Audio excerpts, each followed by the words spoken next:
반갑습니다. 2026년 기준 13년 동안 대한민국에서 음주운전 면허구제 업무만 가장 많이 진행해온 행정사 송범석입니다. 오늘도 회원수 5만 7천여 명이 활동 중인 모두다 행정사 네이버 카페에 올라온 질문들 가운데 실제로 많이 반복되는 내용들을 중심으로 답변드리고 있습니다. 다만 미리 말씀드릴 점이 있는데요. 저는 면허구제 업무를 전담하는 행정사로 변호사는 아닙니다. 따라서 면허 취소, 정지 구제 범위를 넘어서는 형사 절차나 법률 자문이 필요하다면 가까운 변호사 사무소를 방문하시거나 여러 실제 경험이 필요한 사안이라면 모두다 행정사 네이버 카페에 무료 질문을 남겨보시길 권해드립니다. 한편 모두다 행정사 네이버 카페에서는 AI 기반 형량 예측 서비스를 무료로 제공하고 있습니다. 지난 13년간 축적된 실제 사건 데이터, 검찰의 구형 패턴, 법원의 선고 흐름과 결과를 GPT에 학습시켜 사건 정보를 입력하는 순간 벌금 가능 구간, 약식 구공판 진행 가능성, 실형 가능성, 그리고 지금 단계에서 반드시 준비해야 할 핵심 포인트까지 한 번에 확인할 수 있도록 설계했습니다.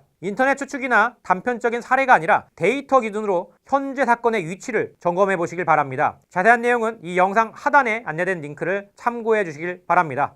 음주운전 합의 문의드립니다. 아이민 123님.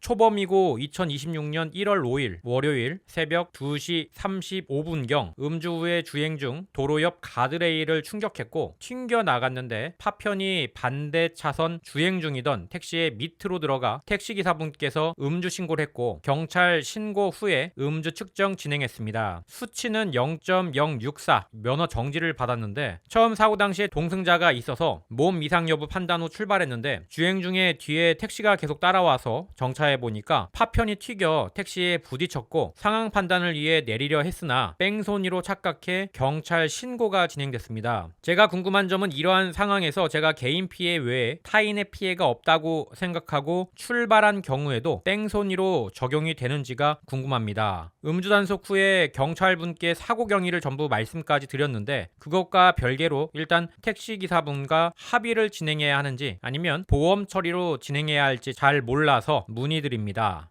먼저 큰 인명사고가 없었던 점은 정말 다행이고요. 그리고 이런 일이 다시 반복되지 않도록 재발 방지는 꼭 염두에 두셔야겠습니다. 이제 질문 주신 핵심을 차례대로 정리해보죠.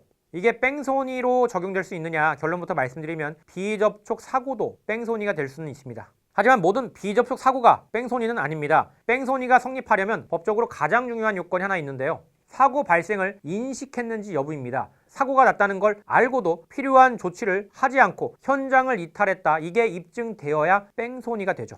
정말 몰랐는데요 라고 하면 뺑소니가 아닐 수도 있습니다. 이번 사안의 구조를 보면 가드레일 충돌, 파편이 튀어 반대 차선 택시 앞으로 들어갔고요. 직접 접촉은 아니죠. 택시와 충돌 사실을 현장에서 인식을 못했다고 써있고요. 동승자 상태 확인 후에 출발했고 이런 경우라면 사고로 타인 차량에 피해가 발생했다는 인식이 없었다는 주장은 충분히 가능합니다. 실무에서도 파편 비산물, 간접 접촉, 충격 인식이 어려운 상황에서는 사고인식 부재를 이유로 뺑소니가 무혐의 처리가 되는 경우가 상당히 많이 존재합니다.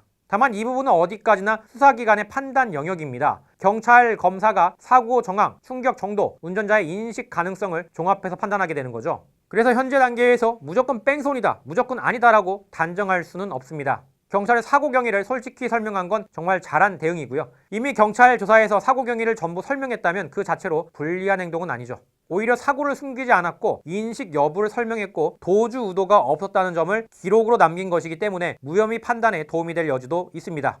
그럼 택시기사와 합의를 해야 하냐? 보험으로 가야 하나? 이 부분은 실무적으로 이렇게 접근하시는 게 맞는데요. 일단 보험 접수는 해주시는 게 맞습니다. 이유는 간단한데요. 손해사정은 매우 복잡하고 비접촉 사고는 다툼 소지가 크고 개인이 직접 판단하기에는 어렵기 때문입니다. 보험 접수를 하면 보험사가 손해를 산정하고 수사 결과를 기다리게 되는데요. 무혐의냐 아니냐에 따라 보험 처리가 갈리게 되는 거죠. 여기서 중요한 포인트입니다. 만약 뺑소니가 무혐의로 나오면 일반 교통사고로 처리가 되기 때문에 보험 처리로 정상 종결됩니다. 반대로 무혐의가 안 나오면 보험사는 일단 피해자에게 보상을 하고 이후 가해자에게 전액 구상권 청구를 하게 됩니다. 즉 보험 접수 자체가 불리한 선택은 아닌 거죠. 최종 책임 여부는 수사 결과에 따라 정의됩니다. 그래서 보험사에는 이렇게 요청하시면 됩니다. 현재 사고 미조치 또는 도주 차량 혐의로 수사 중이기 때문에 수사 결과에 따라 구상 여부를 판단해 주시면 좋겠습니다. 이렇게 정리하시면 실무적으로 가장 깔끔하고요. 여기까지 답변 드렸습니다. 2026년 1, 4분기 기준 모두다 행정사에서 제공하고 있는 무료 자료집 리스트는 다음과 같습니다. 총 4가지 그룹으로 구성되어 있고요. 오늘 이야기한 내용처럼 도로교통법 사건을 겪고 나서 막막함을 느끼시는 분들이 정말 많을 텐데요. 상담을 하다 보면 거의 빠지지 않고 나오는 질문이 있죠. 이번에 진짜 실형 나오는 거 아닙니까? 감옥까지 가게 되는 건 아니죠. 이런 질문을 들을 때마다 그 두려움과 답답함이 어떤 건지 저도 너무 잘 알고 있습니다. 그래서 AI 형량 예측과는 별도로 전혀 다른 성격의 자료 하나를 또 준비했습니다. 바로 음주운전 사례 분석입니다. 이 자료는 몇 개월 나왔다 같은 결과만 보여주는 자료가 아니고요. 왜 벌금형이 나왔는지, 어떤 사정 때문에 실형을 피할 수 있었는지, 그리고 그 판단에 실제로 영향을 준 양형 자료가 무엇이었는지를 중심으로 정리된 실제 사례들입니다. 각 사건마다 실제로 어떤 서류가 제출됐는지, 법원에서 어떤 요소들이 반영됐는지, 그 결과값이 어떻게 달라졌는지까지 하나하나 빠짐없이 이 책자에 담아두었습니다. AI 형량 예측이 지금 사건의 위치를 데이터로 확인하는 도구라면 이 사례 분석 책자는 앞으로 무엇을 준비하는지를 구체적으로 보여주는 현장 매뉴얼에 가깝습니다. 이 자료가 궁금하신 분들은 아래 링크를 클릭하셔서 모두다 행정사 네이버 카페로 이동해 무료로 받아가시길 바랍니다. 샘플집은 무료니까 부담 없이 받아가시면 좋겠습니다. 여기까지 모두다 행정사 송범석 대표였습니다. 감사합니다.